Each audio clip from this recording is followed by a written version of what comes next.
తెలంగాణలో జిల్లాల పునర్వ్యవస్థీకరణ ఇష్యూ మళ్లీ తెరపైకి వచ్చింది.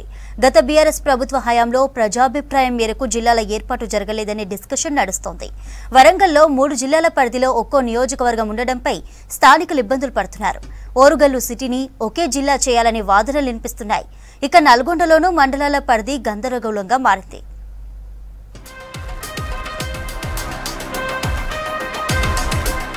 రాష్ట్రంలో కొత్త జిల్లాలపై మళ్లీ చర్చ మొదలైంది. 2016 అక్టోబర్ 11న అప్పటి బీఆర్ఎస్ ప్రభుత్వం చేపట్టిన కొత్త జిల్లాల ప్రక్రియ అశాస్త్రీయంగా జరిగిందని, ప్రజాభిప్రాయం మేరకు జిల్లాల పునర్వ్యవస్థీకరణ చేపట్టలేదని కాంగ్రెస్ సర్కార్ భావిస్తోంది. ఇందులో భాగంగా కొత్త జిల్లాల ప్రక్రియను పునఃపరిశీలిస్తామని, ఇందుకోసం ప్రత్యేకంగా కమిటీ వేస్తామని సీఎం రేవంత్ రెడ్డి ప్రకటించారు. దీంతో మళ్లీ కొత్త జిల్లాలపై భిన్నాభిప్రాయాలు వినిపిస్తున్నాయి. పరిపాలనా సౌలభ్యం కోసం జిల్లాల విభజన చేశామని చెప్పిన గత బీఆర్ఎస్ సర్కార్ మండలాల సమస్యను గాలికి వదిలేసింది. భౌగోళిక సరిహద్దుల సమస్య పెండింగ్లోనే ఉంది. దీంతో ప్రజలు, అధికార యంత్రాంగం తీవ్ర ఇబ్బందులు పడుతున్నారు. సమస్యను పరిష్కరించేందుకు కాంగ్రెస్ సర్కార్ ముందు మండలాల రేషనలైజేషన్ చేస్తామని చెబుతోంది. దీంతో మండలాలన్నీ ఒకే జిల్లా పరిధిలోకి వస్తాయని, అప్పుడు పరిపాలన మరింత ఈజీ అవుతుందని అంటున్నారు. తెలంగాణ రాష్ట్రం 10 ఉమ్మడి జిల్లాలతో ఏర్పడింది. అప్పటి సీఎం కేసీఆర్ 2016లో పరిపాలనా సౌలభ్యం పేరుతో వీటిని 31 జిల్లాలు చేశారు. ఆ తర్వాత 2019లో నారాయణపేట, ములుగు జిల్లాలను ప్రకటించి మొత్తంగా రాష్ట్రాన్ని 33 జిల్లాలుగా మార్చారు. ఉమ్మడి వరంగల్ను 6 జిల్లాలుగా విడగొట్టారు. వరంగల్ అర్బన్, వరంగల్ రూరల్, జనగామ, జయశంకర్ భూపాలపల్లి, మహబూబాబాద్, ములుగు జిల్లాలుగా ఏర్పాటు చేశారు. అయితే ఏ మండలం, ఏ ప్రాంతం ఏ జిల్లాలో ఉందో తెలియని విధంగా జిల్లాను విభజించారు. ఒక్కో నియోజకవర్గం 3 జిల్లాల పరిధిలో ఉంటుంది. పాలకుర్తి నియోజకవర్గం పాలకుర్తి కేంద్రం జనగామ జిల్లాలో, తొర్రూరు మహబూబాబాద్లో, రాయపర్తి వరంగల్ జిల్లాలో ఉంది. ఈ లెక్కన అక్కడి ఎమ్మెల్యే 3 జిల్లాల పరిధిలో నిర్వహించే మీటింగులకు హాజరు కావాల్సి వస్తోంది. ఏదైనా అభివృద్ధి కార్యక్రమం చేపట్టాలన్నా 3 జిల్లాల అధికారులతో సమావేశం కావాలి. వరంగల్ను విడగొట్టే టైంలో బీఆర్ఎస్ ప్రభుత్వం వరంగల్ అర్బన్, వరంగల్ రూరల్ పేరుతో 2 జిల్లాలు ఏర్పాటు చేసింది.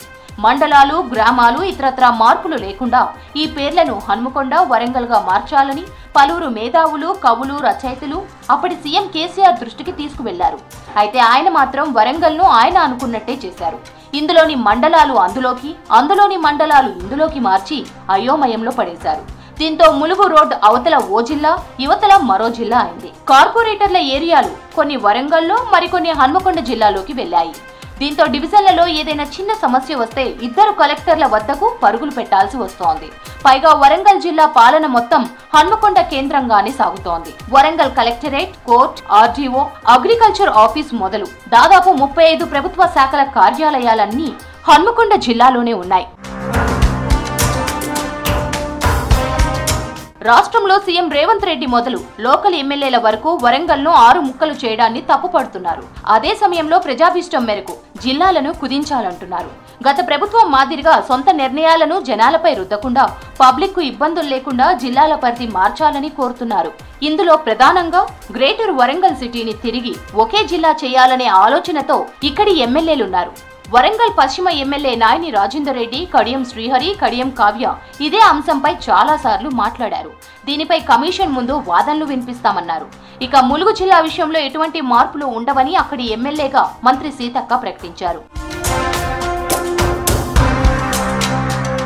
ఉమ్మడి నల్గొండ జిల్లాను నల్గొండ, సూర్యాపేట, యాదాద్రి భువనగిరి జిల్లాలుగా విభజించారు. మండలాల సంఖ్యను 59 నుంచి 72కు మార్చారు. కానీ ఆయా మండలాల పరిధి అంతా గజిబిజిగా ఉంది. దీంతో ప్రజలు వివిధ రకాల సమస్యలు ఎదుర్కొంటున్నారు.